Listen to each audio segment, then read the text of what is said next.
በድብርት ውስጥ ሆናችሁ ትሬድ ከምትገቡ ሁለት ጸዴ የሆኑ ስለ ትሬዲንግ የሚያስተምሩት ሲሪሶችን ልጠቁማችሁ። የመጀመሪያው ኢንዱስትሪ ይባላል። በዚህ ጸዴ ሙቪ እንዴት ትላልቅ ፕሌየሮች ሙቭ እንደሚያደርጉ ማርኬቱን፣ እሱ ብቻ አይደለም እንዴት አዳዲስ የሆኑ ተማሪዎችን መልምለው ወደ ራሳቸው እንደሚወስዱ እናም ኢንቨስትመንት ባንኪንግ ላይ ያለ ሃርሽ ሪያሊቲ ታዩበታላችሁ። ሁለተኛው ቢሊየንስ።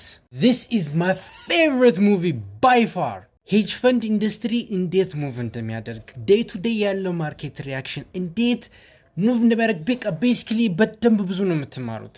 እናም አክስሮድ the main character is my favorite movie star እናም basically inspiration ነው። እናም ታሪኩ based on real event ነው ሞስትሊ። ታዲያም እነዚህ ሙቪዎችን ስታዩ ትንሽ የፋይናንስ እውቀት ሊያስፈልግ ስለሚችል አንድ ኤፒሶድ ካያችሁ በኋላ ትንታኔውን ከዩቲዩብ እንድታገኙ መክራለሁ። እናም ይሄ ጸዴ ቻናል በደንብ ኤክስፕሌን ያደርግላችኋል። እሺ ትሬደርስ ጸዴ የምትሉትን ሲሪየስ ስለ ትሬዲንግ የሚያስረዳን ኮሜንት ላይ ጻፉልኝ። እናም ለተደበረው ትሬደር ሼር ማድረግ እንዳይረሳ።